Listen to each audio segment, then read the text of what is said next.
देवान आमकां सगल्यांक अब्रामा भाशेन तो आमकां आपयता. कित्याक आपयता? तो आमकां आपल्या बेसांवांत रावंक आपयता. आनी हे परी तो आमचे सोबे आसा म्हणटोच आमी ताचे सोबे दुसऱ्यांक बेसांव जाता. हे मनांत दवरात. आयची वाचपां आमकां कितें कळीत करतात? हेंच, अब्राम आमचो भावार्थाचो बापूय. भावार्थ आमकां दिसना कितें जाता पळय तें ताणें ताका आपयलो, ताका दिसोंक ना हिचोर वता पळय तो बिलकूल नोका आसलो. भावार्थान ताणें होकार दिलो आनी तो चलोंक लागलो. देव जाणो हिंचोर तो आमकां वता पळय तें. आमी फकत ताचेर विस्वास दवरूंक जाय आनी बोरवाशान आमी फुडें आमची पावलां मारूंक जाय. ते भाशेन अब्रामान केलें. आमी ताचो इतिहास आयकलेलो आसा. कशे भाशेन तो चलत गेलो, सगळें घेवन गेलो, सगल्यांक घेवन गेलो. हे भाशेन देवान ताका आनी ताच्या सगल्यांक आपोवणें दिलें आनी बेसांवान ताका भरली आनी ती दुसऱ्या सगळ्या राष्ट्रांक बेसांव जावंक लागली. कित्याक ताणें पळयलें कशे भाशेन हो लोक देवाची पोरजा देवाच्या आशिर्वादान जियेतात आनी ती देवा सोबेन दुसऱ्यांक आशिर्वाद जातात. आतां म्हज्या भयणीनो आनी भावनो, अब्रामाक आपयलो खरो, पूण शेकी जेजूक देवान धाडलो आनी ताणें आमकां दाखयलें कशे भाशेन हें आपोवणें आमी जियोंक जाय पळय तें. ह्या आपोवण्यांत खूब कश्ट दोग आसतात. ताणें तें सगलें मानलें, स्विकारलें, सोंसलें. कित्या पासत? कित्याक तो बेसांव बापाचें जावंक आनी ताचे वरवीं आमकां सगळ्या जाणांक बेसांव मेळच्याक. आनी आतां कितें जाता? तो हे सगळे कश्ट दोग सोंसून मोत्ता, पुनर्जीवन जाता आनी तो आतां आमचे सोबेन जियेता बावतिजमा वरवीं. आनी भितरल्यान सान तो आमकां बेसांव आनी आमचे वरवीं तो दुसऱ्यांकूय बेसांव जाता. हें मनांत दवरात म्हज्या भयणीनो आनी भावनो. तुमी सगळे जाणां हे भाशेन जियेतात, पूण अदीक स्पश्टपणी हें तर आमी पळयत जाल्यार अदीक खोलायेन आमी जेजूच्या बरोबर आमचें जिवीत बापान आमकां आपयलें ताचे सोबेन जियोवच्याक आनी हे परी ताचें बेसांव आमी अणभवच्याक आनी आमी दुसऱ्यांक बेसांव जावच्याक. तुमी आतां येणे तेणे भोंवतात तेन्ना थंयचो सगळीं जाणां क्रिस्तांवां नात. तुमी जाणात केन्नाय ही घडये क्रिस्तांव आसत म्हणून. कित्याक तांच्या तोंडारूच पळयल्यार आमकां एक वेगळो पोरजोळ दिसता. आनी हे भाशेन आमी चलतना भोंवतना वावरतना दुसऱ्यांचे बरोबर आसता तेन्ना हें जाणव जायात की आमी आमचे पासत जियेना, आमी जेजू पासत जियेता, जेजू सोबेन जियेता, जेजू आमचे सोबें आसा आनी आमचे सोबें तो तांकां सगळ्या जाणांक बेसांव दिता.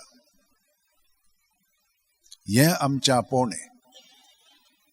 पळयात कशे भाशेन ते दोंगरार गेले आनी जेजू कोण पळय तो अणभवलो.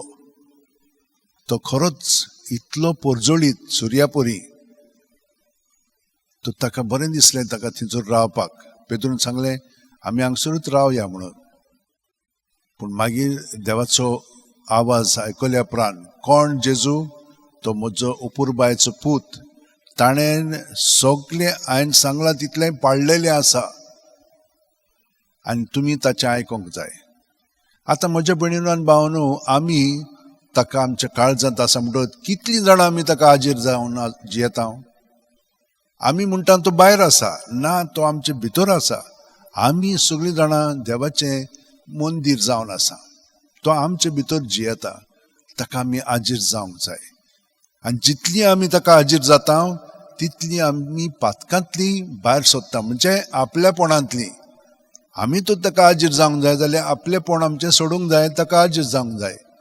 तेन्नाच की मागीर आमी ताचें बेसांव पूर्णपणे अणभवता आनी तो आमचे सगळे आमच्या उतरांनी कोन्यांनी चालींतल्यान दुसऱ्यांक आपल्या आशिर्वादान बोधता. आमी मागीर बरें करता, वायट करिना.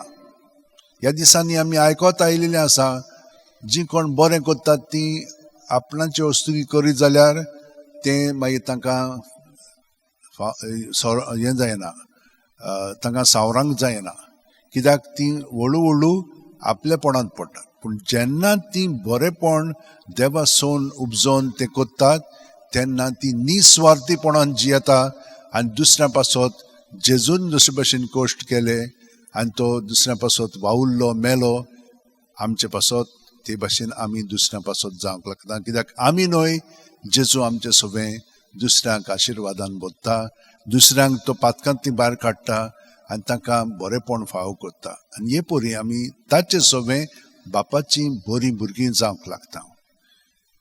हें सगळें आयज आमकां कळीत केलेलें आसा. भयणीनो आनी भावांनो, इतलीं वर्सां आमी हें आयकत आयिल्लीं आसा. इतले वर्सां आमी प्राचीत काळांत भाग घेतलेलो आसा.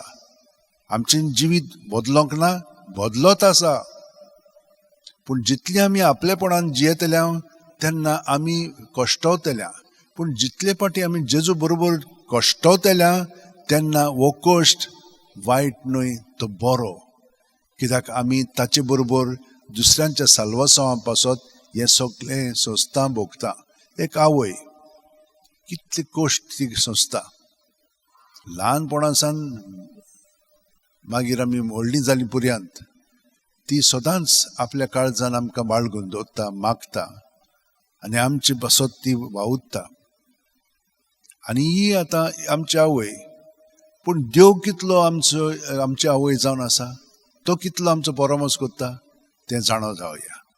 तर आमी ह्या बोरवाश्यान आमचें जिवीत ह्या आपोवण्याक पाळो दिवन जेजू सगळें आमचें जिवीत जियोया आनी तो आमचें सगळें जिवन दुसऱ्यांक सगळें बरेंपण करतलो फावो. आमचे हात जोडया, दोळे बंद करुया.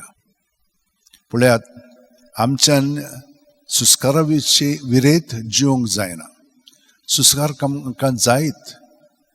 देव जावन आसा आमचें जिवीत ह्या सुस्कारा वरवीं तो आमकां आपलो अणभव दिता. देवा विरेत आमच्यान जिवंक जायना.